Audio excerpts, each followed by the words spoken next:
Hey everyone, it's Stephanie and you're tuned into the review of Married at First Sight, Honeymoon Island, Season 1, Episode 6. So before we get started, I'm excited to let you guys know that I'm going to do a virtual Q&A within the next 3 weeks. Somebody left a comment asking me when I'm going to do one, and it was like perfect because I've been planning on doing a live event as well as a virtual event, and I was kind of thinking about what I wanted to do and how I wanted to do that. And really the idea of the Q&A is great because you guys ask me a lot of questions and I love to answer all of them, but I think it would be so much better. And it's also kind of like a therapist at a much lower cost for however long we're in this Q&A. So if you're interested, please leave your email below and I will send you the information as soon as it is completely done and ready for people to sign up. But it'll be really excited. I'm giving it like a girls' night in vibe, but this is not just for ladies only. This is for men as well. It's basically a conversation about relationships, and you guys get to pick my brain about it and ask me whatever you want, and I hopefully get to connect with you all and answer your questions.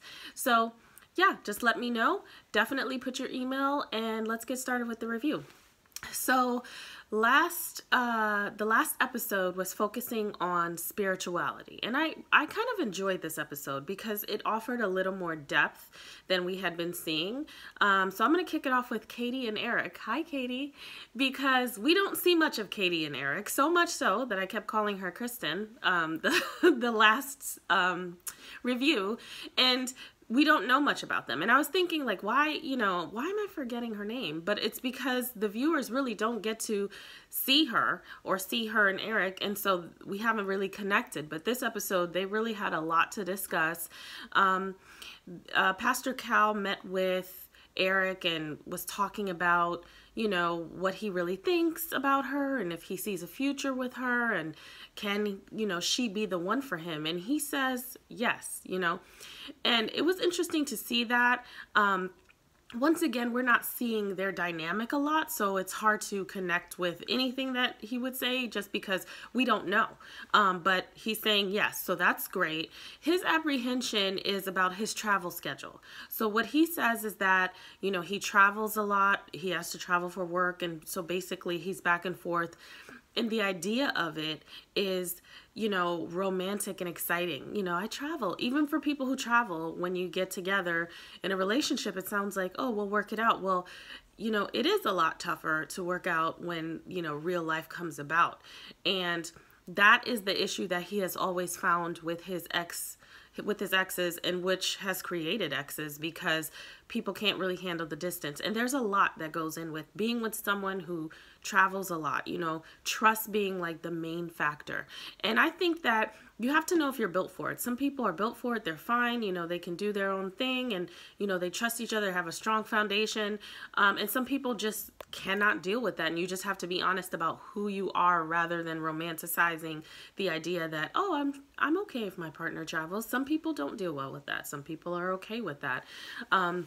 And just really recognize, what that will take. So Pastor Cal basically, prompts him to have a conversation with Katie about that, because they haven't discussed any of that.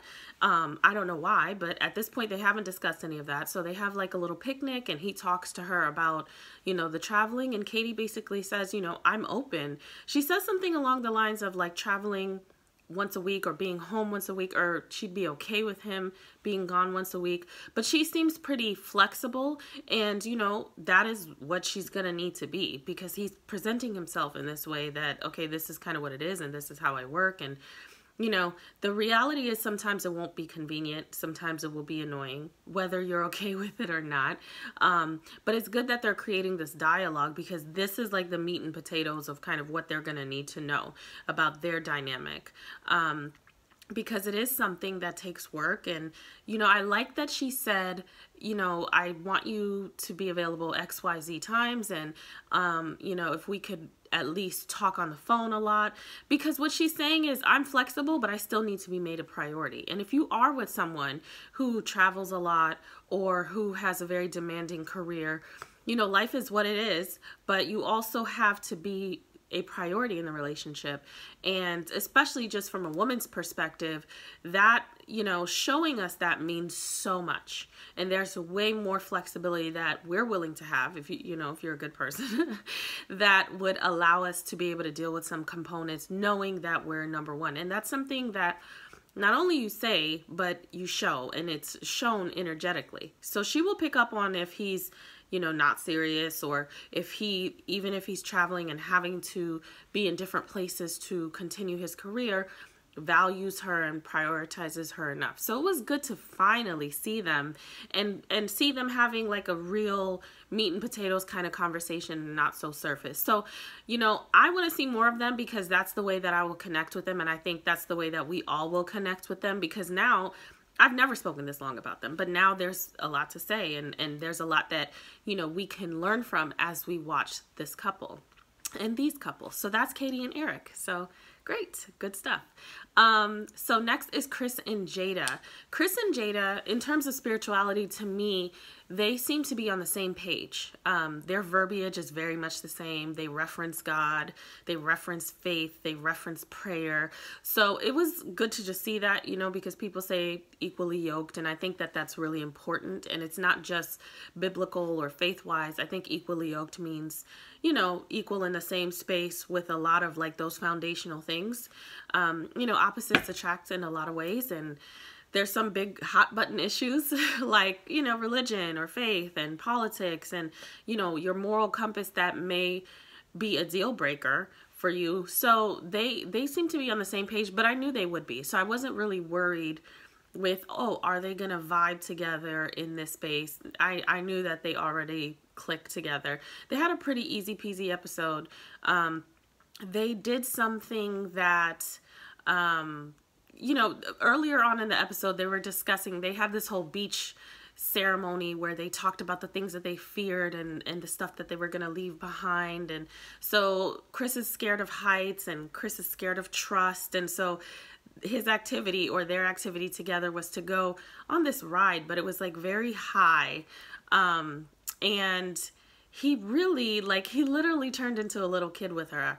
It was funny to watch because he's terrified, and I'm scared of heights too. So like, I totally got that. And she really served as the anchor for him. She was the very calming force. She talked to him, and what she's doing, even though he's focusing on, you know, answering the question about where this, because I think she asked him like why he's afraid of heights or what he's scared of. She's also distracting him. So now his focus, whether he realizes it or not, is on talking to her and answering her question, not necessarily, you know, focusing on how high we are and where we are. And, you know, he said something along the lines of not being able to control things. And her response was, you know, well, I feel like the things I can't control, I let God control. And so that resonated with him. And they had a really good intimate moment that was more of foundational, you know, intimacy, and not necessarily the surface or the physical. So I really enjoyed seeing them. You know, I'm holding my breath a little bit, but I like seeing them together. I just hope that they honor each other and they respect each other, however it turns out. So that is Chris and Jada. Let's see, Jonna and Brandon. So Jonna and Brandon, they had an interesting episode, and you know, one of the experiences that I really enjoyed seeing was from Brandon towards the end. So we'll talk a little bit about before, when Jonna and Brandon, their activity was ziplining, which I've done several times. It was really cool. They both jumped into that. They seem to be very spirited. And, you know, they have a good time together. They got into a little tiff, though, because when Brandon doesn't want to deal with something, she shuts down. She shuts down. She shuts it off, like lights off. We're going home. And it's, you know, it's funny. It's not the greatest thing, but it's funny because I used to do that, and I had to work on that, you know, because it's a defense mechanism of not wanting to get to a place that you can't control.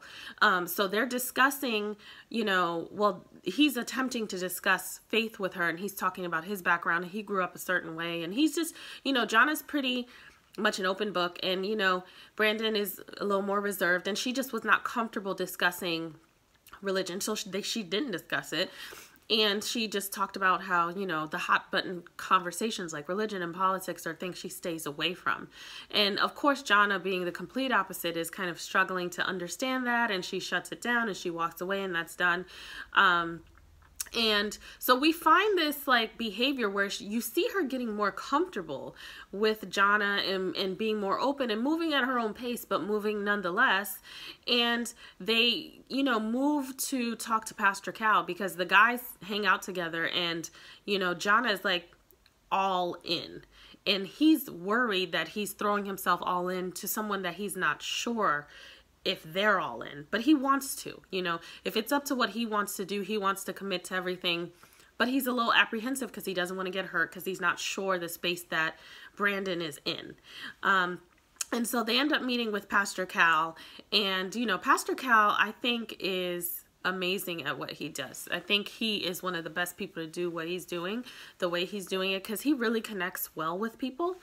And so they talk to him, and Brandon has this moment, because Jonna basically says, like, I'm looking for someone forever, like a life partner. And it's jarring for her to hear him say that. And she's like telling herself, why am I not getting this? Like, why am I getting in my own way? And it was just really, eye-opening to see, because in watching her, we're all able to experience how in some ways we all somewhat self-sabotage with relationships when we're getting exactly what we want. And it's because we're so used to the dysfunction of not getting what we want, or entertaining toxic relationships, or setting ourselves up not to be hurt. So even with the guys, the guys tend to be, and me and my husband were talking about this, the whole player thing sometimes is a defense mechanism because, hey, I got hurt in the past. I'm going to keep it surface. I'm going to have a good time. I'm going to entertain multiple women or multiple people. And, I'm not going to let it go too far. And so as women, sometimes we can do the same thing. Even if we remain loyal to one person, we may not entertain everybody, or we might. Either way, we get to a point where, we might stop ourselves because we self-sabotage and we don't want to get hurt. And it's weird, but we are very, human beings in general are very comfortable in their dysfunction. That's why we'll complain and we won't change it, because I understand my dysfunction. I'm comfortable there. I know what to do there, even if I say I don't like it. And, going into a new place requires me to step out and be unsure of what that new place looks like. And people are scared of change. So all of that was going through my mind when I was watching her. And I'm so glad that she had that aha moment where she was like, why am I self-sabotaging this very thing I want? That could change the game for her. And it could really change the game for everyone. When you have that moment where you're like, okay, this is the time that I really ruin things, or I allow things to go all the way to the left. How can I change that? Or what am I willing to do to maintain this momentum? So I'm hoping that they continue to matriculate, and that she continues to like be open and recognize those signs and move beyond kind of what is comfortable for her. And that they, continue to evolve together, and hopefully they make a match. I think they're very cute together. I like watching them together. I think she's a ball buster, and she kind of, gives him a hard time, but he likes it. That's their dynamic, and they're very, they're very sweet together. Then that's just who they are as a couple, but I like seeing that because they're funny and they have a good time. Beyond the romance and love and everything, you want to be able to just have a good time with your significant other. And I mean, I poke fun at my husband all the time, so I just enjoy seeing that dynamic, and I hope that it'll grow into something possibly. So that's Brandon and Jonna. Next, who's the last couple? I was gonna say Tyler and Isabella, but that's not happening. Okay, Shannon and Kimber. So I really enjoyed Shannon and Kimber this episode. And I know that I've said in the past that I feel like it's just very lustful and I don't really see much because, some of the bigger issues that they have, they don't agree on. So I couldn't really pick up on that. But I think this episode, I enjoyed seeing them because it didn't feel just lusty to me. It felt like, it felt deep, like there was some depth there. Shannon sharing how he lost his, father, and his mother, was sick. Those are like really personal things, and those are very hard things. Those are very traumatic things. And him kind of sharing his experience with her and saying, you know, that's kind of where he gets his control issues from, and you can't control things. So it's like, what do you do next? Like, those life experiences have forever changed him. Whether we get to see that or not, they have forever changed him. And they maybe have him experiencing life in a new way, and maybe not taking things for granted, and responding to things in a way that doesn't sabotage himself anymore, because, hey, these two major things happened and I just had to deal. There was no way I could control it. Whereas she, on the other hand, was saying, you know, she's, you know, scared of these things because she can't control it, or she gets fearful of what may be.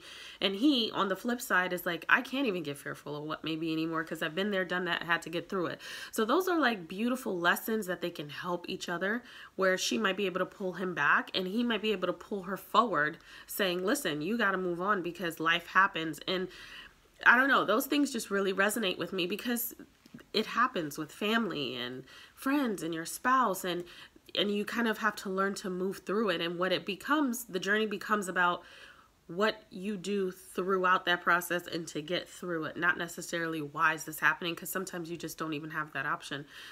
So watching them, this episode gave me like a different perspective of them. And I was like, you know, if they can find a way to meet in a compromise on some of the harder issues, or if they can agree, you know, people change their minds, then I think that that would be great for them. So I really enjoyed watching them this episode. I definitely think that they can do something. So that's it. I hope you guys enjoyed this review. Don't forget to subscribe, like, and comment. And also, please don't forget to put your email down, and I will send you the information and the dates and everything when I get it. So everyone have a wonderful week, and I'll see you next week.